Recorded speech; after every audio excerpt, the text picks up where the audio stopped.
अस्सलाम वालेकुम नाज़रीन, आप देख रहे हैं स्पोर्ट्स जोन और मैं हूं आपका अपना मेज़बान अब्दुल्ला हसन। प्रोग्राम का बाकायदा आगाज़ करेंगे, लेकिन इससे कबल जो टॉपिक्स जो आज प्रोग्राम में हिस्सा बनेंगे उनके वाले से आपको बताता चलूं।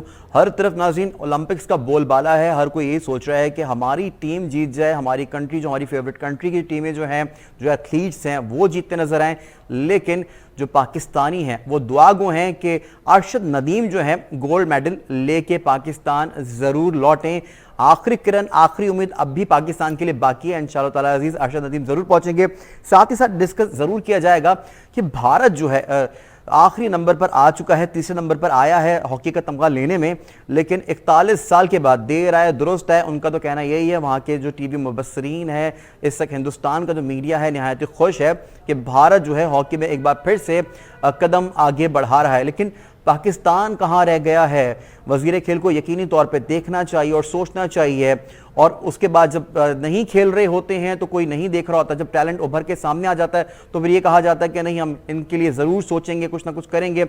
हॉकी के ऊपर बिल्कुल भी फोकस नहीं है, ज़रूर इसके ऊपर बात की जाएगी। साथ ही साथ एक अहम बात आपको ये बताता चलूँ कि चीन जो है इस वक्त सबसे आगे है, सरे फहरिस्त है।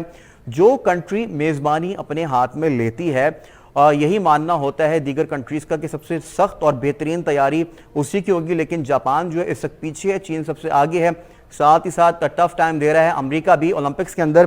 तमाम तर चीज़ों के ऊपर बात करेंगे, हॉकी टीम के हवाले से ज़रूर बात करेंगे, खेल जवाल पजीर क्यों हो रहे हैं। साथ ही साथ आइंदा आने वाले दिनों में हम बेहतरी देख रहे हैं या फिर खेल का मुस्तकबिल जो है मजीद जवाल पजीर होता दिखाई दे रहा है। वजीर खेल हमेशा बात करते हैं, वज़ीर आला पंजाब जो है ये भी कह रहे हैं कि आइंदा आने वाले दिनों में हम ज़रूर जो है चीज़ों का ख्याल रखेंगे, चीज़ों को मद्देनजर रखेंगे, बलाए ताक किसी भी चीज़ को नहीं रखेंगे। ओलंपिक के ऊपर सबसे पहले बात की जाएगी और साथ ही साथ दूसरा टॉपिक जो है आइंदा आने वाले मंथ के अंदर न्यूजीलैंड जो है पाकिस्तान का दौरा करेंगे। 18 साल के बाद जो है पाकिस्तान की सरजमीन पर कीवी टीम जो है अपने कदम जमाएगी। इस वक्त आपको ये बताता चलूँ कि केन विलियमसन की क़यादत में न्यूजीलैंड की टीम इस वक्त बेहतरीन परफॉर्म कर रही है, दुनिया की बेहतरीन टीम है। अगर 2019 के वर्ल्ड कप की अगर बात कर ली जाए तो उस वक्त तकरीबन अगर ये लास्ट ओवर के ऊपर मैच नहीं जाता तो काफी हद तक जो था ग्रिप कर चुके थे न्यूजीलैंड वाले। न्यूजीलैंड एकदम से उभर कर टीम सामने आई है केन विलियमसन की क़यादत के अंदर। पाकिस्तान को जो तगड़ी मेहनत करने के लिए और फील्डिंग के अंदर तीनों शोबों में जो है आउट क्लास परफॉर्मेंस देनी पड़ेगी, तभी कहीं ना कहीं जाके जो है न्यूजीलैंड को पकड़ पाएंगे, वरना बहुत ही मुश्किल होगी। इस वाले से जरूर बात करेंगे। साथ ही साथ आपको आज ये जरूर बताता चलूं कि हिस्पैनवी फुटबॉलर यानी कि लायनल मेसी जो कि अर्जेंटाइन से खेलते हैं, उनकी नेशनलिटी जो है अर्जेंटाइन से है, वो भी आज प्रोग्राम में हिस्सा बनेंगे। उनके लिए जो है फुटबॉल लवर्स जो हैं उनको मैं बिल्कुल भी जो है मायूस नहीं करूंगा, उनके लिए अच्छी खबरें हैं। लायनल मेसी जो है वो अपने जो है फुटबॉल क्लब जो है उससे दस्तबरदार हो गए हैं और वो किसी दूसरे क्लब के लिए खेलेंगे। ये भी जरूर जानने की कोशिश करेंगे अपने गेस्ट से कि वो किस क्लब के लिए आप खेलेंगे। और जो आखिरी टॉपिक रहेगा वो एक बुरी खबर के साथ हम इख्तिताम पसीर करेंगे अपने प्रोग्राम को, लेकिन दुआगो भी रहेंगे कि जोफ्रा आर्चर जो हैं, जो कि इंग्लैंड क्रिकेट टीम के बेहतरीन फास्ट बॉलर हैं, जिन्होंने 2019 का वर्ल्ड कप जो है इंग्लैंड को जितवाने में अहम रोल जो है वो अदा किया। जोफ्रा आर्चर को कोनी के अंदर इंजरी दूसरी बार नाज़रीन आ चुकी है। यकीनी तौर पे हम दुआगो रहेंगे कि जोफ्रा आर्चर वापस से जो है कम बैक करें और अपनी टीम के लिए एक बार फिर से खेलें। इन तमाम तर टॉपिक्स के ऊपर ज़रूर बात होगी और हमारे साथ मौजूद रहेंगे स्पोर्ट्स जर्नलिस्ट राशिद हुसैन साहब जो कि हमारे प्रोग्राम का हिस्सा बनेंगे, और राजा असद साहब जो कि लाहौर से हमें ज्वाइन करेंगे, ताहिर शाह साहब जो कि हमें लाहौर से ज्वाइन करेंगे। इन तमाम तर चीज़ों पर बात होगी। कहीं मत जाइए, हमसे जुड़े रहिए। यहाँ पर वक्त है ब्रेक का, स्पोर्ट्स जोन का हिस्सा बने रहिए।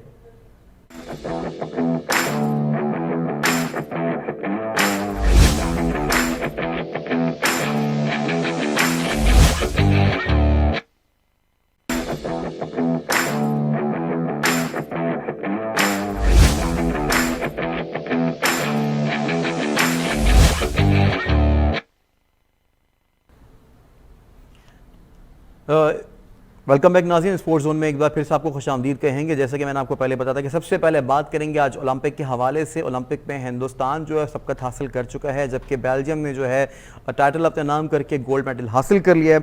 साथ ही साथ बहुत इंपॉर्टेंट बात जो है वो अरशद नदीम के हवाले से। हमारे साथ इस वक्त गेस्ट मौजूद हैं कराची से राशिद हुसैन साहब। राशिद भाई, आपका बहुत बहुत शुक्रिया, आपने हमारे लिए वक्त निकाला और साथ ही साथ लाहौर से हमें ज्वाइन कर लिया है ताहिर शाह ने। सबसे पहले राशिद भाई, आपकी जानिब आ जाता हूँ। क्या समझते हैं अरशद नदीम के हवाले से? हालांकि सहूलियात का फुकदान रहा, उस तरह की चीज़ें उनको मुहैया नहीं की गई, उसके बावजूद उनका टैलेंट जो है वो सर चढ़ कर बोला। देखिए अब्दुल्ला, एक बात समझ लेनी चाहिए कि हमारी जो फेडरेशन का या सिस्टम जो है ना, वो है नहीं। ओरिजिनल हमारे पास जेवलिन थ्रो के लिए इतनी बड़ी स्पेस नहीं होती। अब अरशद एक ऐसे इलाके से बिलोंग करता है जहाँ पे खुली जगह थी, तो उसने वो अपने तौर पे प्रैक्टिस करके थोड़ा सा इस तरह का काम कर लिया। जो प्रॉपर होती है ना, हमारे यहाँ एथलीट्स नहीं होते, और अगर एथलीट्स होते हैं, अब बेसिक्स पे आना पड़ेगा। देखिए एथलीट्स कहाँ पे बनते हैं? स्कूल्स में, ठीक है, स्कूल्स, कॉलेज, यूनिवर्सिटी। अब आपके स्कूल और कॉलेजेस इतने बड़े नहीं होते, घरों में स्कूल बने हुए हैं, ग्राउंड नहीं है, बच्चा कहाँ भागेगा, कहाँ दौड़ेगा, 100 मीटर की रेस की जगह नहीं होती। तो एथलीट्स आपके आते नहीं है बुनियादी। फिर अगर आ भी जाते हैं तो आर्मी से आते हैं या फिर दीगर इदारों से आते हैं, वापदा वाले उनको सपोर्ट कर देते हैं, 4-5 वो होते हैं, और वहां पे फिर उनकी जो तवज्जो का मरकज होता है वो नौकरी हासिल करना रह जाता है। मसला ये होता है कि खिलाड़ी की पूरी तवज्जो होती है इसकी नौकरी लग जाए, और उसके बाद वो बस नौकरी करना। अच्छा, खिलाड़ी तो खिलाड़ी की फैमिली की भी पूरी तवज्जो इसी पे मरकूज होती है कि भाई किसी ना किसी तरीके से सरकारी नौकरी हाथ में पकड़ो। तो बस मसला ये है कि सिर्फ नौकरी के लिए हो रहा है। स्पोर्ट्स मेरे ख्याल से कहीं पीछे रह गई है पाकिस्तान में, बल्कि शायद नहीं। देखिए, मैं बात को आप समझे नहीं, क्योंकि फैमिली को भी काफी हद तक ये अंदाजा होता है कि पर्ची सिस्टम जो है वो चल रहा है। क्योंकि अगर आप किसी रेसर की अगर हवाले से बात करेंगे, क्योंकि अभी जो प्लेयर्स कुछ ऐसे गए हैं उनकी सारी की सारी तमाम तर चीजें जो वो कंट्रोवर्शियल हो गई हैं राशिद भाई। देखिए कंट्रोवर्शियल क्यों होती है? जब आपका पूरा सिस्टम जो है ना नौकरी के गिर्द घूमता है ना, तो फिर सारी तवज्जो नौकरी के इर्द गिर्द रहती है। अब अरशद में एक टैलेंट था, तलहा में एक टैलेंट था, या वो बशीर जो 1960 में रेसलिंग में एक मेडल लेके आ गए, वो हमारे कोई कौमी हीरो नहीं बन पाए।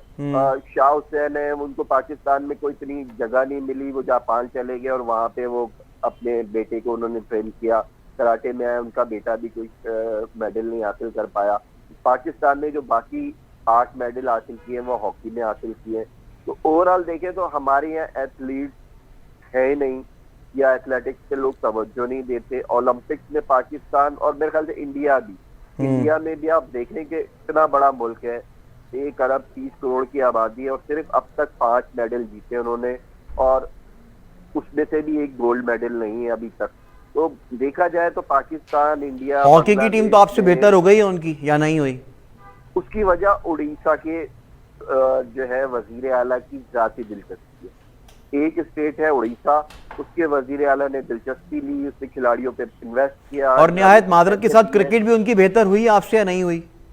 देखिए क्रिकेट तो एक प्रोफेशनल गेम है, ओलंपिक्स के गेम जो होते हैं वो एमेचर गेम होते हैं, उनको आपको सपोर्ट करना पड़ता है, उनके खिलाड़ियों को आपको फीड अप करना पड़ता है, उनको तनख्वाहें देनी पड़ती है, उनके ऊपर खर्चा करना पड़ता है।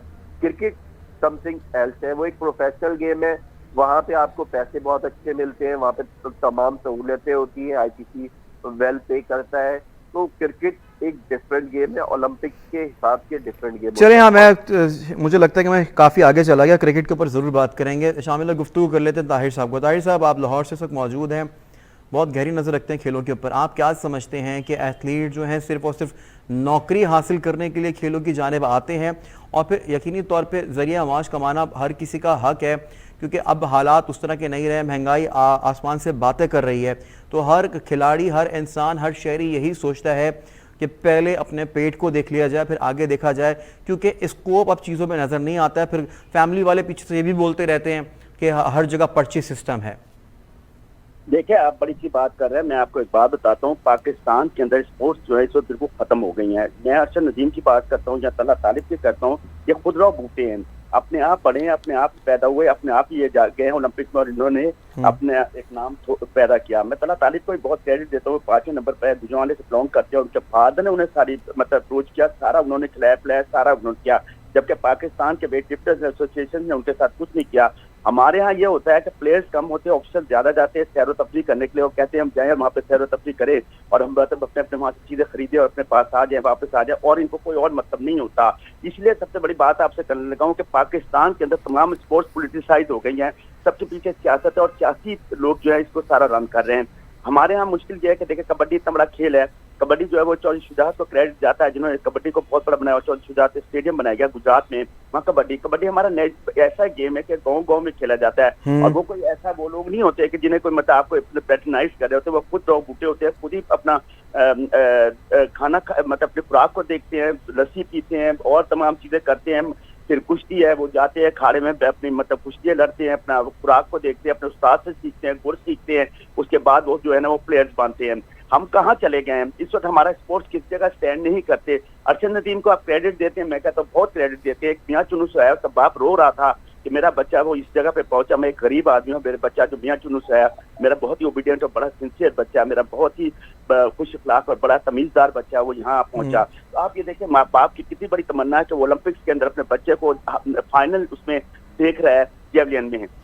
तो अच्छा, हम लोग कहाँ हैं? राशिद भाई आपकी जाने मानना चाहूंगा। राशिद भाई अभी तो वजीर खेल वजीर अला पंजाब ने तो कह दिया है कि हम सर आंखों पे उठाएंगे, इनका ख्याल रखेंगे, इनकी कैंपेन को मजीद आगे बढ़ाएंगे, आइंदा आने वाले दिनों में हम देखेंगे कि कौन सा खिलाड़ी उभर के सामने आ रहा है, उसको बकअप भी किया जाएगा। लेकिन ये सिर्फ और सिर्फ क्योंकि मीडिया ने इन लोगों को ज़्यादा हाईलाइट कर दिया है, क्योंकि इनका टैलेंट जो उभर के सामने आया है, तो अभी तो ये बातें हो रही हैं। कल को जब मीडिया में भी जब इनकी खबरें नहीं चलेंगी तो फिर आप क्या ये नहीं समझते कि लोग इनको भूल जाएंगे फिर से? देखिए भूल तो जाते हैं। अब देखिए मोहम्मद बशीर को कौन जानता है, पाकिस्तान के लिए उसने एशियन गेम में 4 गोल्ड मेडल जीते, कॉमनवेल्थ गेम में 4 गोल्ड मेडल जीते, 1960 में उसने जो है तमगा जीता, पहला पाकिस्तान के लिए ओलंपिक में ब्रॉन्ज मेडल जीता। लेकिन ओवरऑल देखे मसला क्या है, मसला ये नहीं है कि खिलाड़ी आ जाए तो आप उसको सपोर्ट करें। मसला ये है कि सिस्टम बनाए जिसमें ऐसे खिलाड़ी आते रहे और ऐसे खिलाड़ियों को स्ट्रगल ना करनी पड़े, तला तालिब को रोना ना पड़े कि यार अगर मुझे कोचिंग मिलती तो शायद मैं मेडल ले लेता, या फिर आपके शूटर्स की हालत ये ना हो कि वो पहले ही क्वालिफाइंग राउंड में ही गायब हो जाएंगे, या फिर आपको वाइल्ड कार्ड एंट्री का इंतजार करना पड़े। अब आप देखिए ना, वो हमारा एक बच्चा है, वो रेसलर है, वो इस वजह से क्वालिफाई नहीं कर पाया क्योंकि उसको फेडरेशन के पास, रेसलिंग फेडरेशन के पास इतने पैसे नहीं थे कि वो उसको इवेंट्स में भेजते और वो क्वालिफाई करता। मसला बताए क्या है, मसला ये है कि खिलाड़ी आने चाहिए, एथलीट आने चाहिए, सिस्टम बनना चाहिए। अब वजीर आला साहब कह रहे हैं तो मेरे कहने का मतलब ये कि वजीर आला साहब क्या बच्चे, अब 50 साल से ज्यादा उनकी उम्र हो गई है, इतने अरसे में पंजाब में कितने एथलीट्स बने, कितने क्या सिस्टम बना। फिर पाकिस्तान की मैं बात करता हूँ, फेडरेशनों को आप बहुत बुरा कहते हैं और मेरे ख्याल से हर स्पोर्ट जर्नलिस्ट बहुत बुरा कहता है, मैं नहीं कहना चाहता। देखिए एमेचर गेम में पैसा लाना गवर्नमेंट का काम होता है, स्पोर्ट्स बोर्ड का काम होता है। वहां पे आपने ब्यूरोक्रेसी बिठाई हुई है, वो हर चीज के कहते हैं ये क्यों, वो क्यों, इस तरह से क्यों, उस तरह से क्यों, इस इवेंट में जाने का क्या फायदा, आपके पास खिलाड़ी। देखिए इंडिया ने क्या किया, इंडिया की हॉकी कैसे ग्रो की, उन्होंने इंटरनेशनल टूर करवाए, ऐसी टीम के जो कहीं भी नहीं थी, जिसका कोई एक्सपोजर नजर नहीं आता था, यकीन नहीं होता था कि ये टीम जीत के आएगी, लेकिन उन्होंने इनको इंटरनेशनल टूर कराया। इंटरनेशनल टूर से क्या हुआ, खिलाड़ियों को एक्सपीरियंस आया, उनमें मुकाबले का जज्बा पैदा हुआ, और फिर उन्होंने एक हॉकी लीग भी कराई, उससे भी कुछ ना कुछ पैसा, फिर पंजाब जो है इंडियन पंजाब में हॉकी को सपोर्ट किया जाता है, उनके खिलाड़ियों को नौकरियां दी, उनके खिलाड़ियों को ट्रैक्टर दिए, जमीनें दी। उड़ीसा में यही किया। ऐसा हमारे मुल्क में नहीं होता।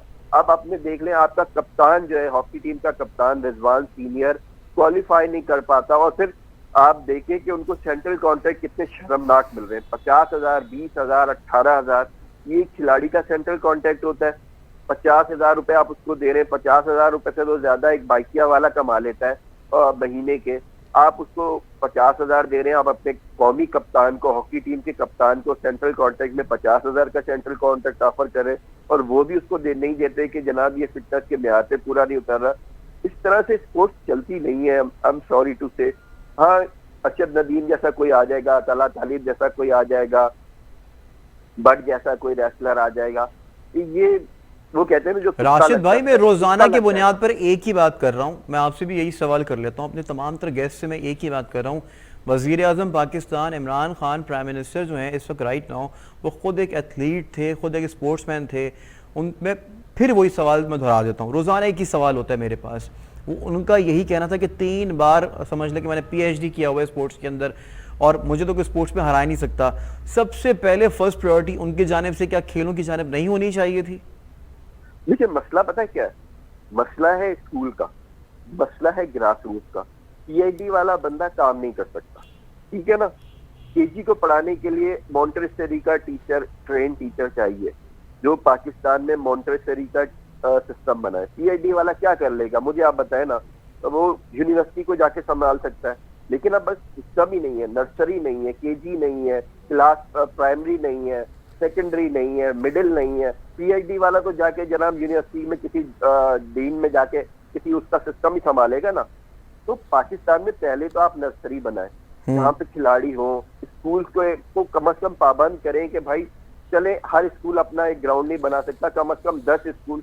और बड़ी बड़ी ब्रांचें, बहुत ज्यादा पैसे लेते हैं स्कूल, बड़े बड़े नाम है, लेकिन उनके पास एक ग्राउंड हायर करने का, एक सिस्टम बनाने का क्यों नहीं आप उनको बाउंड करते कि जनाब। चलिए, हॉकी के ऊपर ही बिल्कुल आखिरी सवाल करूंगा, उसके बाद फिर प्रोग्राम में और भी जो टॉपिक्स हैं उनको भी शामिल करना है, शामिल गुफ्तगू करना है। ताहिर साहब, क्या समझते हैं फिर हॉकी का मुस्तकबिल हम कहाँ देख रहे हैं? देखिए, फिर वही बात होती है, हॉकी के पैटर्न चीफ जो है वो वजीर आजम पाकिस्तान है। जब तक देखिए वजीर आजम पाकिस्तान है, इसका मतलब नॉमिनेशन है और इलेक्शन नहीं है। जब नॉमिनेशन होती है तो कभी भी किसी जगह पे कोई तरक्की नहीं पा सकता। यही क्रिकेट का हाल है, यही हॉकी का हाल है। जब नॉमिनेशन होगी, अब ब्रिगेडियर सजाद को, खालिद सजाद को करें, मैं उनके खिलाफ नहीं हूं ना, मैं पॉलिटिकल बात करूंगा, आस पास जो मैं नहीं करूंगा। लेकिन मैं बताता हूँ कि जब एक जमाने में लाहौर के अंदर अनवर अली शील्ड टूर्नामेंट्स होता था, मुगलपे में होता था। माजरत के साथ खालिद सज्जाद खोकर के हवाले से हर इवेंट में, हर जगह पे, हर टेलीविजन शो के अंदर उनके खिलाफ ही बातें हो रही हैं। तो क्या वजीर आजम के कानों तक ये बात नहीं पहुंच पा रही?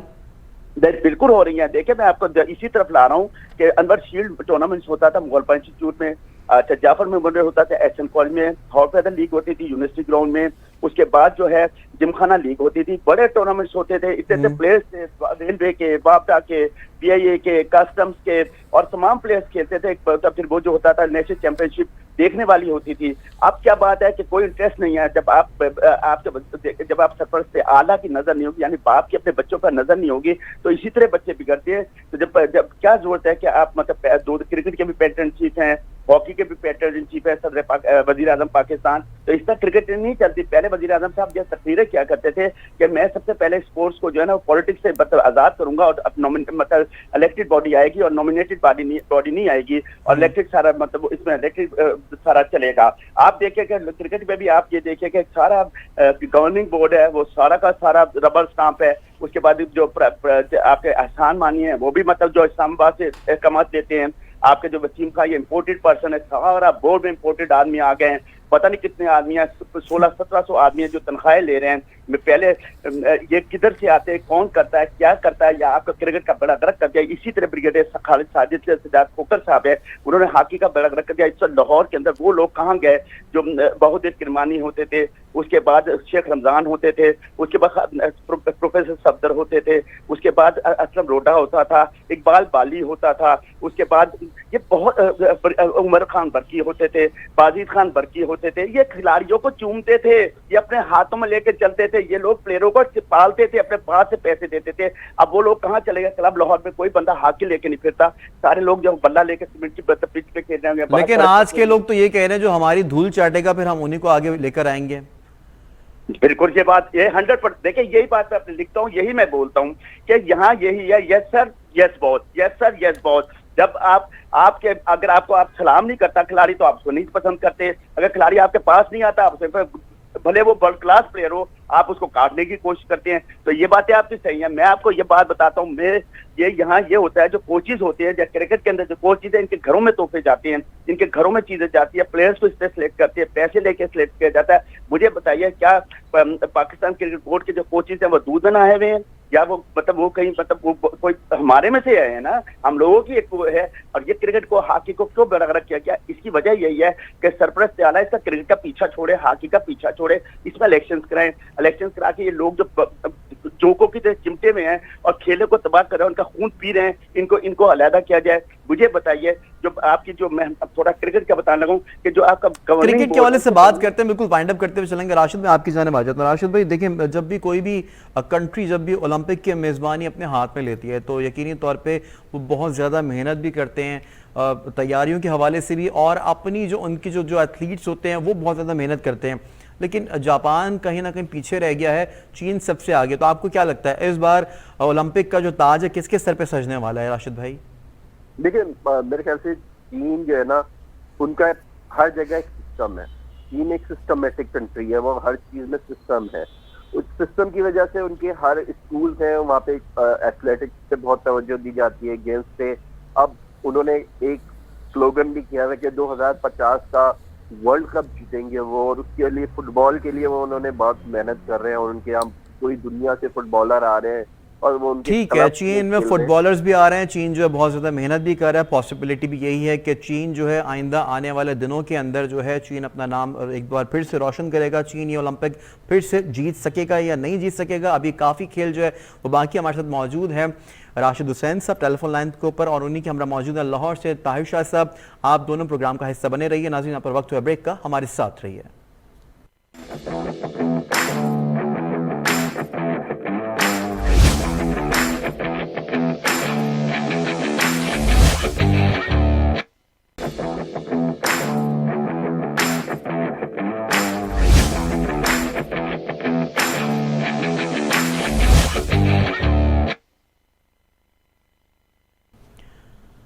स्पोर्ट्स जोन में एक बार फिर से नाज़रीन आपको खुश आमदीद कहते हैं। ओलंपिक के हवाले से हमने बात कर लिया मुकम्मल तौर पर। तो कहा यह जा रहा है कि पॉसिबिलिटी है कि आइंदा आने वाले दिनों में जैसे ओलंपिक इख्तिताम पज़ीर होगा तो जो ताज है गोल्ड मेडल्स का वो चीन के सर पे सजता दिखाई दे रहा है। ये प्रेडिक्शंस हैं, ये तज्ज़ियाकारों की, कुछ और भी हो सकता है क्योंकि अभी खेल काफ़ी सारे बाकी हैं।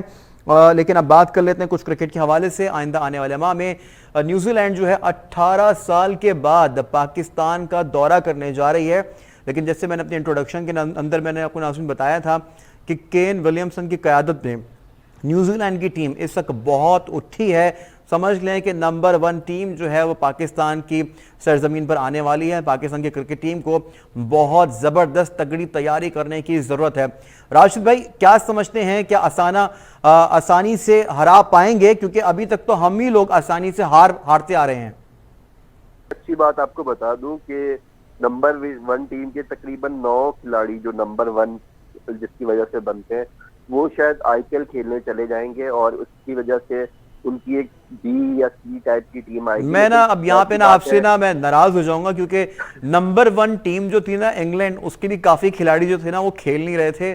कहा यह जा रहा था कि सी कैटेगरी की टीम जो है इंग्लैंड के मिलेगी, लेकिन टीम जो थी वो भी ऐसा लग रहा था कि हम ना अब्दुल्ला रिलैक्स हो जाते हैं तो यार ये बच्चे अपने बच्चों से हार गए, सीरीज हार गए, कोई बात नहीं, अब नए बच्चे आएंगे तो शायद हम नए बच्चों से भी, अल्लाह ना करे कि हम वैसा करें। लेकिन देखें न्यूजीलैंड, लेकिन होम क्राउड का कुछ तो फायदा उठाएंगे ये लोग, ऐसी बात तो नहीं है। देखिए अब पीसीबी तो चाह रहा है कि क्राउड बुलाए, लेकिन मेरा नहीं ख्याल कि क्राउड अलाउ होगा। अल्लाह करे कि कोविड या इस तरह के मामला जो पैराडेमिक है ये खत्म हो जाए। लेकिन ओवरऑल हम देखते हैं पीसीबी की ख्वाहिश जरूर है कि जनाब आप तमाशाइयों को बुलाएं, स्टेडियम में मैच देखें, हल्ला गुल्ला हो, एक अच्छा इवेंट हो। और फिर जाहिर सी बात है टीम आ रही है नवंबर 2003 के बाद, एक ब्लास्ट हुआ और ब्लास्ट की वजह से जो कुछ भी हुआ पाकिस्तान में, काफी अरसा तवील अरसे बाद न्यूजीलैंड ने पाकिस्तान में टीम भेज रहे। अच्छी बात है, इंटरनेशनल क्रिकेट वापस आ रही है पाकिस्तान में, बड़ी टीमें आ रही हैं, ऑस्ट्रेलिया भी अनकरीब पाकिस्तान आने वाला है, और मजीद टीमें आने वाली हैं, इंग्लैंड पाकिस्तान आ रहा है। तो ओवरऑल देखा जाए तो मेरे ख्याल से एक अच्छी सिचुएशन बन गई है पाकिस्तान में, अमन आ गया है पाकिस्तान में, हालात बेहतर हो गए हैं, और ये अच्छी बात है क्योंकि जब आपके मुल्क में क्रिकेट आती है, ग्राउंड में जाके हमारे बच्चे जो है बड़े क्रिकेटर्स को देखते हैं तो एक अलग सिचुएशन बनती है जो पाकिस्तान में मिस हो रही थी। और शायद यही वजह है कि हमारी क्रिकेट, एक बड़ी वजह कह सकते हैं कि हमारी क्रिकेट और इंडिया की क्रिकेट बहुत पीछे रह गई है और इंडिया की क्रिकेट बहुत आगे निकल गई है। सिर्फ इस वजह से कि उन्होंने IPL करवाया, उन्होंने कई इवेंट कराया, फिर उनके मुल्क में क्रिकेट होती रही, उन्होंने बड़े क्रिकेटर्स को अपने मुल्क में बुलाया, बच्चों ने उनको देखा और उनसे सीखा। तो ये चीज पाकिस्तान में लैग थी, पाकिस्तान के क्रिकेटर्स मिस कर रहे थे और अब इस तरह से होंगे, साइड मैचेस होंगे, साइड मैचेस में हमारे ठीक है, साइड मैचेस होंगे इसी तरह के अभी इंडिविजुअल परफॉर्मेंस के ऊपर, इंडिविजुअली प्लेयर्स के ऊपर जरूर बात करूंगा। राशिद भाई आपकी जानिब फिर से आ जाऊंगा, लेकिन ताहिर साहब आप क्या समझते हैं 18 साल के बाद जो है टीम इस वक्त न्यूजीलैंड की पाकिस्तान पहुंच रही है, बहुत टफ टाइम देखने को मिल सकता है या आसानी ये लोग, जैसे कि राशिद भाई ने बताया कि 9 खिलाड़ी जो नंबर 1 टीम को बनाते हैं वो तो टीम में शामिल नहीं होंगे। आप क्या समझते हैं, एक बार फिर से अगर हम लोग ईजी ले लेंगे तो यकीनी तौर पर फिर वही सूरत हाल ना देखनी पड़ जाए जो हमने इंग्लैंड में देखी थी? देखिए, मैं आपको बताता हूँ 40-42 लाख की आबादी है न्यूजीलैंड की, उनके यहाँ सिस्टम ऐसा है तो उनके 6 प्लेयर्स नहीं खेल रहे थे इंग्लैंड के खिलाफ टेस्ट में और उन्होंने इंग्लैंड को टेस्ट में बुरी तरीके से मात दी थी। वो लोग बड़े मतलब डिसिप्लिन पीपल हैं और बड़ा ऑनेस्टी से टीम बनाते हैं, हर चीज में बड़ी ऑनेस्टी दिखाते हैं। उनका ये नहीं मतलब कि अगर वो 8 प्लेयर्स, मैंने पढ़ा और राजीव भाई बिल्कुल सही कह रहे हैं कि IPL में जा रहे हैं और उन्होंने इजाजत देती है अपने प्लेयर्स को जाने के लिए, लेकिन सबसे बड़ी बात है कि उनके बैकअप के प्लेयर्स कहते हैं। ये सोचिए हमारे यहाँ तो घूम फिर के वही प्लेयर आ जाते हैं, शादाब खान, हसन, वो फहीम अशरफ, ये पता हमारे ऑलराउंडर्स हम कहते हैं। कभी रिचर्ड हार्डली को देखा, कभी गारफील्ड सॉबर्स को मतलब देखा। कि फिर आप उस्मान कादिर को आखिरकार लेके क्यों गए थे जब आपने शादाब को मुसलसल खिलाना था? तो फिर बेहतर तो फिर उस्मान कादिर के लिए यही रहता कि वो ऑस्ट्रेलिया के लिए खेलते रहते। बिल्कुल ठीक कह रहे हैं, आपने बड़ी अच्छी बात की है। वो सिर्फ एक मुसाफिर की हैसियत से किया। शादाब खान के होते हुए आपको पता है कि आप ये बताएं, न्यूजीलैंड के तौर पर शादाब खान बिल्कुल अनफिट था और उसको कप्तान बनाया मिसबा ने, क्योंकि वो उसका अपना पता बहुत करीबी आदमी है, तो उसे कप्तान बनाया और पाकिस्तान की इज्जत को साख को बहुत बर्बाद किया। लेकिन यहाँ कोई पूछने वाला नहीं है, सिस्टम ही ऐसा है, कोई पूछने वाला। न्यूजीलैंड की टीम का आपने बताया कि बहुत जरूरी था उनका यहाँ आना। आप समझते हैं कि उन्होंने अब वर्ल्ड कप की T20 की तैयारी करनी है और उसके बाद वर्ल्ड कप है T20, वो पाकिस्तान में आएंगे, यहाँ की पिचेस पे खेलेंगे, उनको प्रैक्टिस मिलेगी ताकि वो अपने आप को एट होम करेंगे, ताकि दुबई वगैरह UAE में वो खेलने के लिए अभी प्रैक्टिस कर रहे हैं। उन्होंने 2 मैटर्स रखे, पाकिस्तान के ऊपर भी रखा कि हम मतलब खेलने आ रहे हैं और दूसरा ये रखा कि अपने प्लेयर्स को प्रैक्टिस दे ताकि वो UAE में खेलने के आदी हो। यहाँ खेलेंगे, स्पिन बॉल पिचेस को खेलेंगे, स्पिन बॉलर्स को खेलेंगे, तो इसके ऊपर वो एक तरह का इस बॉलिंग के ऊपर महारत करेंगे। और जो मेन चीज है जो UAE में वो स्पिन बॉलिंग है, तो स्पिन बॉलिंग वहाँ पे आपको मेन वेपन होंगे। तो न्यूजीलैंड ने टूर्स जो किया और अपने फौरी तौर पे 5 T20 भी मान लिए, उसकी बेस ही यही है कि वो अपने प्लेयर्स को T20 के लिए प्रैक्टिस देना चाहते हैं। तो मेरे ख्याल में दूसरी तरफ जो है ये टूर बड़ा अच्छा है और हमें टूर जो है ये हमारे मुल्क के लिए बड़ा बेहतर है। अल्लाह करे ऐसा मौसम ना हो, क्योंकि सितंबर जो है हमारे पंजाब में जो लाहौर में मैचेस हो रहे हैं, बड़ी बारिशें होती हैं और ये भादों का मौसम होता है। 15 सितंबर से बाद तक ऑनवर्ड बारिशें बहुत होती है और बड़ी तेज से बारिशें होती है। तो अल्लाह करे बारिश नजर ना हो। पिंडी भी एक ऐसा मुल्क शहर है जिसमें बारिशें बहुत होती है। कराची में बदकिस्मती से ये कोविड की बात आ गई, लेकिन कराची एक ऐसा जगह थी जहाँ पे आप सारे मैचेस करा सकते, भले 8 के 8 मैच करा लेते हैं, वहाँ पे आपको किसी। राशिद भाई अभी एक बारिश की वजह से तो जीत कर आ चुके हैं, कि क्या लगता है आपको कि फिर से बारिश पे जीत जाए एक आध मैच, फिर सारा जो सीजन है वो बारिश पे निकल जाए, फिर से उम्मीद ऐसी रखें? देखिए, बारिश एक कुदरती फैक्टर है, आप उससे इनकार नहीं कर सकते, लेकिन अब सूरत हाल ऐसी है, पैंडेमिक ऐसा है, सूरत हाल ऐसी है, आप अपने तौर पे बायोसिक्योर बबल को देखेंगे कि कहाँ पॉसिबल है, कहाँ आपको तमाम सहूलियात मुयसर होंगी। अब पिंडी में आपको ये है, कजाफी में आपके पास इतनी सहूलियात है, कराची में आप शेरटन में या किसी होटल में स्टे कराएंगे, फिर वहां से आप लेके आएंगे, एक मसला बन जाता है। मेरे ख्याल से नसीम अशरफ साहब ने एक इनिशिएटिव लिया था कि जनाब स्टेडियम के करीब कम से कम रेस्ट हाउस टाइप का या 5 स्टार टाइप के कुछ कमरे बनाए जाएंगे। मेरे ख्याल से होता ये है कि हमारे यहाँ ना पॉलिटिकली सारा सिस्टम होता है। अब किसी बंदे ने एक सही चीज भी सोची होती है तो आप उसको गलत पैरा में ले जाते हैं। नजम सेठी बगल ने शायद गलतियां भी की हो, लेकिन कुछ अच्छे काम किए। लेकिन अब जब नया कोई बंदा आता है तो पिछले के सारे जो है ना मामलात को गलत नजर से देखता है और वो उसको यक जुम्बिश कलम खत्म कर देता है। भाई एक चीज अच्छी है, अगर नसीम अशरफ ने की, नजम सेठी ने की, तो भाई उसको कंटिन्यू रखो। आप गलत जो चीजें हैं वो आप चेंज कर दो, लेकिन सिस्टम चेंज हो जाता है। पाकिस्तान क्रिकेट ना सिर्फ 2 साल, लेकिन यहाँ पे आप बात तो कहते हैं- जातियात की है ना, मसले तो अना की है ना। राशिद भाई कैसे खत्म कर देखिए दें? अब्दुल्ला, जब मुल्क का स्पोर्ट सिर्फ 1 साल या 2 साल का होगा ना, तो फिर हमारे स्पोर्ट के नतीजे बुरे नहीं होते। आपका मुल्क का स्पोर्ट, आपका मुल्क भले ही 73 साल का, लेकिन आपके मुल्क की हर स्पोर्ट 1 या 2 साल की होती है। 1 या 2 साल के सिस्टम में मुल्क में स्पोर्ट्स नहीं चल सकती, सिस्टम बनाने पड़ते हैं, कंटिन्यूटी दिखानी पड़ती है। 41 साल बाद इंडिया ने मेडल जीता है, 41 ईयर्स के बाद। इंडिया के पास वसाइल की कमी नहीं है, ग्राउंड की कमी नहीं है, खिलाड़ियों की कमी नहीं है। आपका मुल्क उनसे आबादी में भी कम है, आपके पास वसाइल भी कम है, आपके पास स्टेडियम भी कम है, अप्रोचेस वाले शायद वजीर आला भी कम है, जो खेलों पे तवज्जो देते हो, जो कहते हो कि ठीक है इंडिया इतना बड़ा मुल्क था, उसकी छोटी सी रियासत थी उड़ीसा, उसके वजीर आला ने कहा नहीं जी, हम हॉकी के खिलाड़ियों को और हॉकी के खेल को बर्बाद नहीं होने देंगे। पूरे इंडिया उसके खिलाफ था, लेकिन वो अकेला इंडिया के खिलाड़ियों को सपोर्ट करता था, और सिर्फ अपने स्टेट के नहीं, तमाम स्टेट के खिलाड़ियों को सपोर्ट करता रहा। और इंडिया को उसकी मेहनत की वजह से आप देखें कि इंडिया ने जनाब मेडल जीत लिया। आप देखें कि यहाँ पे कितने ऐसे लोग हैं जो बेलौस है, जो बेलौस काम कर रहे हैं। बिल्कुल, इसी बात को आगे बढ़ा देता हूं। ताहिर साहब, यकीनी तौर पे आप सुन रहे होंगे राशिद भाई की गुफ्तगू। ऐसा वजीर, देखिए हम यहां बैठ के, पाकिस्तान में बैठ के उड़ीसा के किसी वजीर के हवाले से बात करें, गुफ्तगू कर रहे हैं, हम यहीं पर ही बैठ के अपने किसी वजीर के हवाले से बात कर सकते हैं थोड़ी सी भी?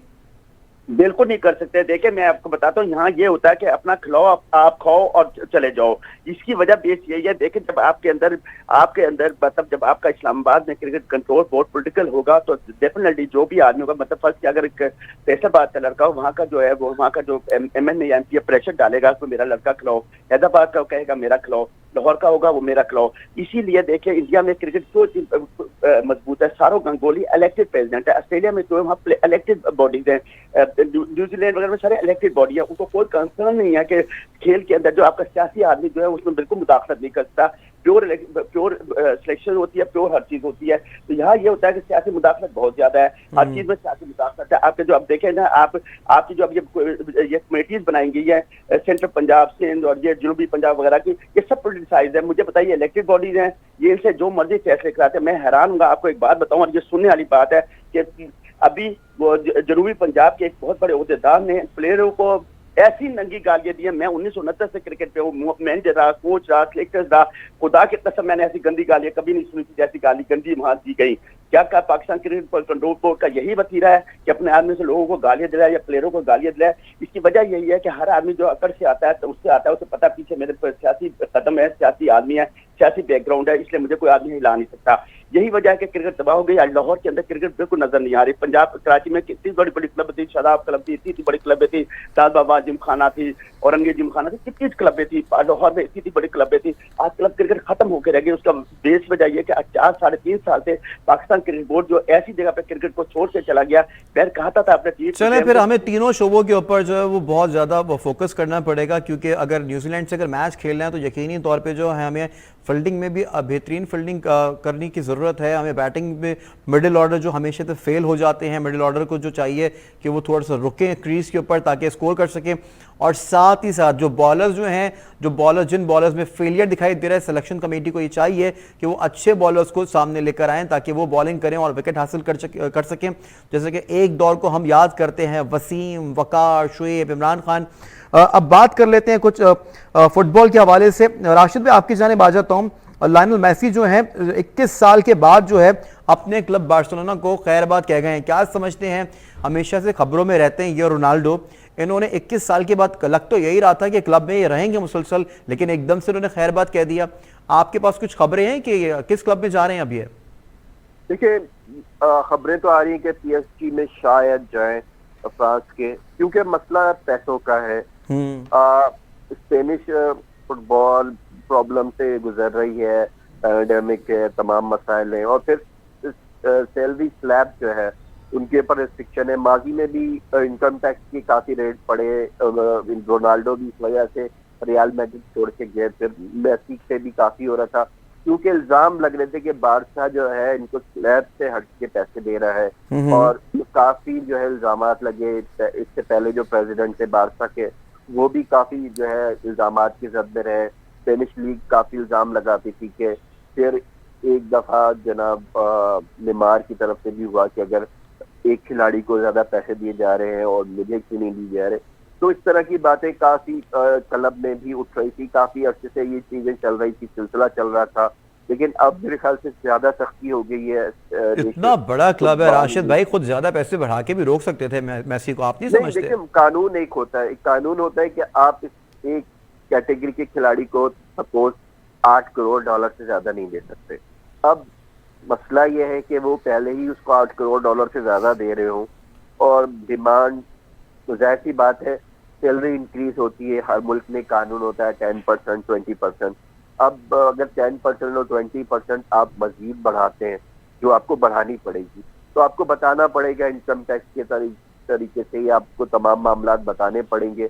अब मसला ये था कि इन पे काफी इल्जामात लगे, अदालतों में केसेस भी चले, क्लब को काफी मसाइल हुए, लिहाजा दोनों ने फिर रजामंदी से यही सोचा, क्योंकि मैसी जो है बार्सिलोना की वजह से मैसी बना है। बेशक आप यकीन जाने के इनके मेडिकल का प्रॉब्लम चलें, फैंस भी इंतजार करें राशिद भाई कि आइंदा आने वाले दिनों में ये कहां पे देखे जाएंगे। आखिरी खबर जो है, आखिरी टॉपिक जो है उसके ऊपर बात कर लेते हैं राशिद भाई। जोफ्रा आर्चर जो कि इंग्लिश क्रिकेट टीम के फास्ट बॉलर हैं और आपको तो मालूम ही होगा कि 2019 के वर्ल्ड कप में इनका निहायत ही अहम रोल था। आखिरी ओवर, सुपर ओवर इनसे करवा रहे थे कप्तान, और ये वो एक एक बॉल रोते हुए करा रहे थे। लेकिन अब ऐसा नहीं लगता कि इनका करियर जो दांव पे लग गया, क्योंकि दोबारा से इनकी कोहनी में चोट लग गई है राशिद भाई? देखिए जाहिद थे हमारे एक बॉलर, बहुत अच्छे बॉलर थे। इंजरीज तो आप नहीं रोक सकते, और इंजरीज नहीं, इनके साथ एक एक्सीडेंट था, इनके हाथ में चोट लगी। मेरे ख्याल से ओवरऑल देखा जाए तो इस वक्त जो इंग्लिश खिलाड़ी हैं वो मेंटली भी काफी डिस्टर्ब है। जैसे बेन स्टोक हैं, वो कह रहे थे कि काफी मसाइल होते हैं, घर से दूर रहना, काफी दीगर मामलात होते हैं, मेंटली साइकोलॉजिकली काफी प्रॉब्लम होते हैं। जोफ्रा के भी इस तरह के प्रॉब्लम थे। आपको याद होगा कि बायोसिक्योर बबल तोड़ के चले गए थे, तो फैमिली का मैटर होता है। फिर इनकी इंजरीज जो है मुस्तकिल होती है। अब एक इंसान 8 घंटे जॉब्स को दे सकता है, उसके बाद उसकी फैमिली है, तमाम मामलात है। लेकिन क्रिकेट और फास्ट बॉलिंग एक पैशन का नाम है। अगर आपने इसको जॉब की तरह करेंगे तो मेरे ख्याल से आप नहीं कर सकते। अगर आप इसको पैशन की तरह करेंगे तो आप देखें कि वो जेम्स एंडरसन ने किस तरह से विराट कोहली को 0 पे आउट किया, और दुनिया का पहला बॉलर है जिसने 2 दफा 0 पे आउट किया है विराट कोहली को। तो मेरे ख्याल से पैशन जोफ्रा आर्चर में उस जो भी नजर आता है उस लेवल का नजर नहीं आया।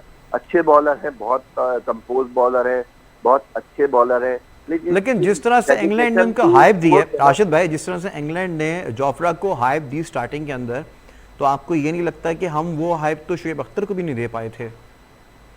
देखिए उनके यहाँ एक पूरी पॉलिसी होती है, एजेंट्स होते हैं, एजेंट्स का एक सिस्टम होता है जो बाकायदा। ठीक है, हमारे साथ मौजूद थे राशिद हुसैन साहब, हमारे साथ मौजूद थे ताहिशाह साहब लाहौर से। आप दोनों का बेहद शुक्रिया नाज़रीन।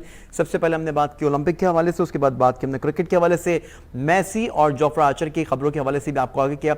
अपने मेज़बान अब्दुल्ला हसन को दीजिए इजाज़त। अल्लाह हाफिज़।